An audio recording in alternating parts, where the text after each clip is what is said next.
हमने हमेशा सुना होगा कि इंडिया यूएस से, चाइना से, जापान से बहुत कुछ सीख सकता है, but what can India learn from the only carbon negative country in the world. इसका मतलब है कि भूटान जितना कार्बन प्रोड्यूस करता है उससे ज्यादा एब्जॉर्ब करता है।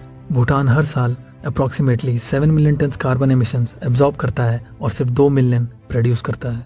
अरे भैया, ये खतरनाक काम भूटानवा ऐसे कैसे कर लिया है भाई? अरे आप आ गए मिश्रा जी, सब्र कीजिए, बता रहे हैं। भूटान ने अपने कॉन्स्टिट्यूशन को अमेंड करके उसमें ये इंक्लूड किया है कि उसका फॉरेस्ट एरिया कभी भी 60% से कम नहीं होना चाहिए, और यही रीजन है कि आज भूटान का 70% एरिया ट्री कवर के अंदर है। भूटान दुनिया में अकेली एक ऐसी कंट्री है जिसने ये ऑफिशियली प्रोक्लेम किया है कि दूसरी कंट्रीज की तरह जीडीपी नहीं, जीएनएच, ग्रॉस नेशनल हैप्पीनेस, उसकी कंट्री की डेवलपमेंट प्रोग्रेस का मेजर होगा। वो किसी भी इंडस्ट्रीज, फैक्ट्रीज या कोई भी मटेरियल प्रोग्रेस को इन्वायरमेंट से आगे नहीं रखता।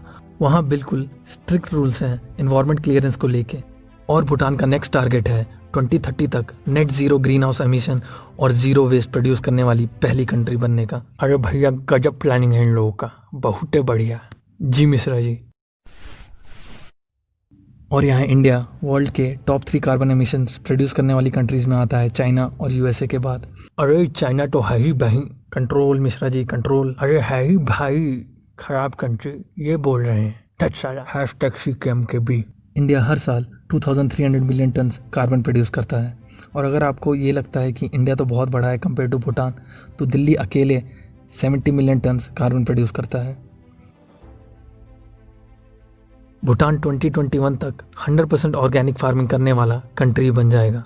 वहाँ पूरी कंट्री में प्रोटेक्टेड फॉरेस्ट एरिया का एक नेटवर्क बना हुआ है, जिसकी वजह से वहाँ के सारे एनिमल्स जैसे कि Bengal tigers, elephants, snow leopards सब फ्रीली पूरी कंट्री में कभी भी और कहीं भी ट्रैवल कर सकते हैं। इसकी वजह से ह्यूमन एनिमल कॉन्फ्लिक्ट नहीं होते वहाँ। पोचिंग, हंटिंग ये सब भी ऑलमोस्ट नेग्लिजिबल है। भूटानवा तो बहुत ही लल्लन टॉप कंट्री है भाई, दिल जीत रहा है हमारा भी मिश्रा जी।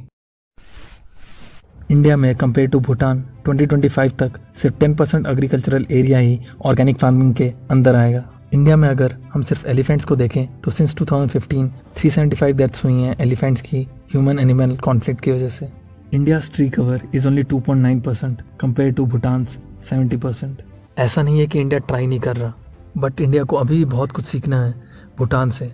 हाँ, वो एक छोटी कंट्री है, बट इन्वायरमेंटल सस्टेनेबिलिटी में one of the top countries में आता है। और यहाँ हमें भी इसमें अपना पार्ट निभाना है, क्योंकि सब कुछ गवर्नमेंट नहीं करेगी। जब तक हम अपने लेवल पर जितना हो सके उतना नहीं करते, तब तक कुछ नहीं बदलने वाला। और स्पेशली यूथ को अवेयरनेस फैलाओ यार, एनवायरनमेंट को लेके जितना हो सके, जहाँ तक हो सके, क्योंकि बिहेवियरल चेंज लाना ही सबसे इम्पोर्टेंट है।